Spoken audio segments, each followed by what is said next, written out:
Sports Now, and I'm Marky Billson. And you heard the news about the ETSU Buccaneers, making the All-Southern Conference team. It's still, the thing about this team is that unless they turn things around in the Southern Conference tournament and they're seeded 6th after it looked like they might contend for the regular season title, there are going to be some questions about how the preseason scheduling and such. And that goes back hand in hand to what I was talking about with Rick Barnes ducking ETSU. I'm not going to play the Buccaneers in Johnson City again, that sort of thing. Well, how are you going to get challenged? Think about that. Now, I do realize, what happened to Steve Alford when Belmont beat UCLA this year. That wasn't the Bruins people thought was going to win. But still, Belmont, they beat Temple. It's a very good basketball program. There's really no shame in losing to them. I know the major programs don't necessarily think that. They think bums in their place. They think that if ETSU were to beat Tennessee, oh my goodness, we've just given birth to another Gonzaga. And that's where just the community needs to demand it. Both ETSU, community leaders, what you afraid of? That sort of thing. Fan base, certainly. And the thing is, there's enough subservience to Tennessee around here that it's just not going to happen. I don't see it. So the more things change, the more they stay the same. Tom Kiefer said it, and maybe that's why he moved to Nashville and to Tennessee and all that. Anyway, you heard about that. One of the things that I wanted to mention was I'm getting this Micah Kazor, first team starting pitcher on the SoCon team, that he has set the ETSU record for lowest ERA single season at 194, or at least is in the process of doing so. Here's the problem that I see with that. There are a lot of ETSU records that I think that the SID department is saying, this is an all-time baseball record, and it's not. Saw a pitcher once strike out 15 batters. And the idea then was, oh, you know what? Struck out 15 batters. That's the all-time ETSU record.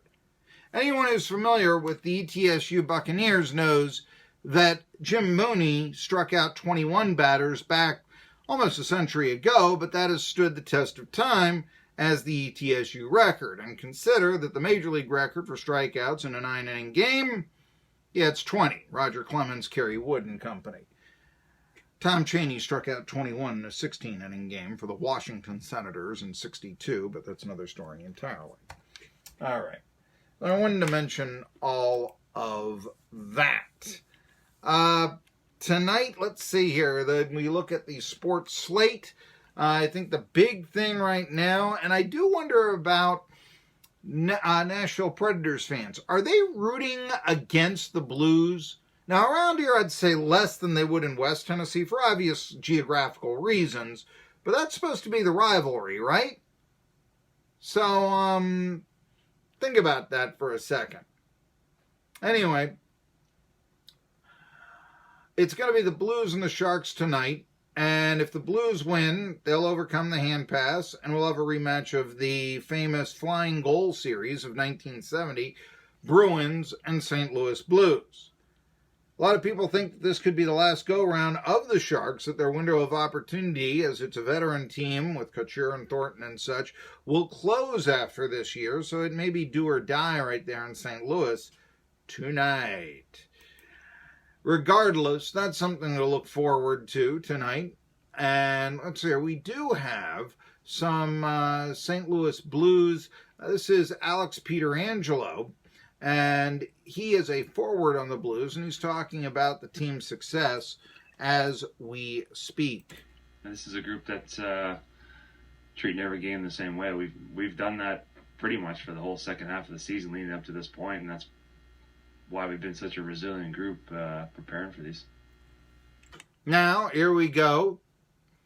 Alex Pietrangelo also believes that the Blues are ready to advance to the Stanley Cup Finals. We've had our backs against the wall. We've been up and played the same way, regardless of the situation. So we play well at home in these situations. So try and prepare the same way you prepare for every game. We did that against Dallas, did that against Winnipeg. So we've had some good preparation for these moments. Do or die for the Sharks or not? We shall see. Braves won. They stayed 2.5 back at the Phillies last night, and they did it thanks to Ron Acuna. Play ball, says Bill Wilkie. Here's the wind by Andrew Suarez, and the pitch is drilled to left field. Deep. Back is Williamson at the wall, looking up. It's gone! On the first pitch of the game, Ronald Acuna with a leadoff home run into the stands in left, and the Braves, just like that, lead it 1-0. So it gets the Braves off to a big start against the San Francisco Giants out there at the coast. And then late, very late, Acuna did it again. High fly, deep to center. Did he get another one? Duggar all the way back at the wall, climbs it. It's out of here. Ronald Acuna is putting on a show. It is a 2-out solo home run to center field. His 11th, his second tonight, his third extra base hit, and it's 4-1 Braves. So Acuna going yard twice, and it gives the Braves a 4-1 victory. Sean Newcomb actually closed it out, which, does that mean Newcomb is the new starter? Well, if it is, then yeah. Brian Snitker has gone the route that, I don't know, Yogi Berra once did when he made Dave Righetti his closer. Righetti got that one out that he needed. I guess he struck out, Wade Boggs, 4th of July, 1983 for his no-hitter. And then became a closer, and a good one. He got 46 saves one year. And that was a move made by Yogi Berra. He knew that, well, I've got a strong rotation here, but I need a closer. Let's go with the young guy. And Righetti knew it was going to happen. I mentioned Righetti over, say, John Schmaltz of Braves lore for this because Righetti was left-handed. Also, Newcomb came that one out away from a no-hitter last year. All right. So Righetti was pretty good. If we have, Newcomb is 26 out of 27ths as good as Dave Righetti. And, I think most Braves fans would take that. That would be decent right there. But regardless, we'll see. So the Braves actually win last night. I say actually, they're doing quite well. They're only 2.5 back.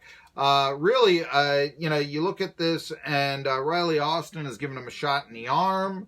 They're doing some nice things now with the pitching, and they've made a big trade. Now, this was they released over the weekend Johnny Venters, just wasn't getting done. The veteran lefty, hence Newcomb to the pen, and now the closer. But Jerry Blevins, the Johnson City, well, I say native, but he was born in Blevins, or he was born in Johnson City, and all those. A lefty, his overall stats aren't that good, but against lefties, batters historically in his career at .215 against him. So there you go. Now the Braves also made another acquisition when they acquired from the Seattle Mariners Anthony Swarzak for right-handers Aradis Vizcaino and lefty Jesse Biddle.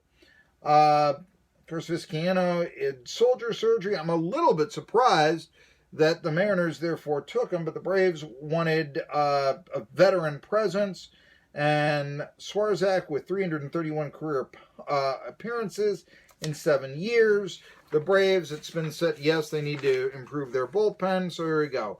With the Mariners this year, Swarzak, 33 years old, a veteran bullpen now for Brian Snitker to use. 2-2, a 5.27 ERA, not so good. However, he did have 17 strikeouts and 8 walks. That's not so bad in 13 2/3 innings this year. Swarzak 2 years ago, while pitching for the White Sox and the Brewers, he's a journeyman, 70 appearances, but a 2.33 ERA. That was when he was 31. He actually saved a couple of ball games, struck out 91 and 77 1/3. So there you go. So the Braves have bolstered their bullpen, getting Swarzak from the Mariners, and over the weekend they brought back Blevins, who is not one of the favorites of Josh Brown of Knock Home Nation, but still. Anyway, that's our baseball right here. Lots and lots of football news, and I'll get to a lot of it here. Of course, Caleb Calhoun is coming up in just a few minutes. We're going to talk Vols. But one thing to talk Vols about is yesterday I was speaking of Peyton Manning. Would he become the general manager of the New York Jets? And I also said, there was a time when Peyton Manning could have played for the New York Jets. And in a way, I was a little surprised he didn't take it. Hey, being another Joe Namath, first pick in the draft, this sort of thing. But as I also mentioned, and you can read my story in Medium, he was absolutely beloved at Tennessee. He also was from a rich family that didn't necessarily need the money. In fact, they could play the game of, Jets. They just spent a lot of money on quarterbacks. Neil O'Donnell and, Frank Reich. I wonder what their cut clauses are. What'll it be against the cap? Gee, they might not be able to pay us as much as we think that we are worth here. And as a result, maybe we just go back to Tennessee and see if we can't get the Megabucks deal from whoever finishes in last place in 98. The Megabucks deal came from Indianapolis. And I mentioned also the Mannings were basically able to call a lot of shots in Indianapolis that they never would have been able to with the Jets. Bill Parcells was going to call the shots. The Mannings were not. But in Indianapolis the next year, the Mannings could say, hey, hire that Jim Mora to be the coach. The Mannings could have a lot of hands-on control that they never would have had with the New York Jets. And so I think that's another reason why Manning decided to play his senior year. Hey, the Mannings are very savvy. Remember, Eli was drafted by the Chargers, not the Giants, the Chargers. Swap Phil Rivers, that one. All right. But anyway, it now seems that Peyton Manning is not necessarily the factor that it seemed that he would be. The Jets' plans do not include Peyton Manning. Most people think that Joe Douglas, this is what the NFL insiders are saying, Joe Douglas is the preferred candidate. He's a professional. He's been a positive development. Joe Douglas, his interest level, Ian Rappaport has said the GM will be given final say over a 53-man roster. Well, what does Adam Gase think about that? Manning. Well, the idea with Manning is that here is somebody who, would he have the prerequisite experience? Would he be willing to work those 18, 20-hour days that you might, I think that he knows football. Who doesn't? But it's just, this is Peyton Manning. Does he want to be a roll-up-your-sleeves? Now, I mentioned before, lots of players have had this role. Bad way, Matt Millen. Good way, John Elway and Ozzie Newsome. And I would kind of think that Manning would be a little bit more towards the latter than the former. Just, who thinks that Peyton Manning fails in anything?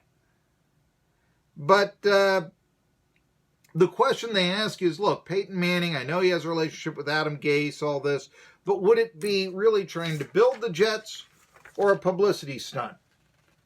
That's the question. And it's a pretty big one.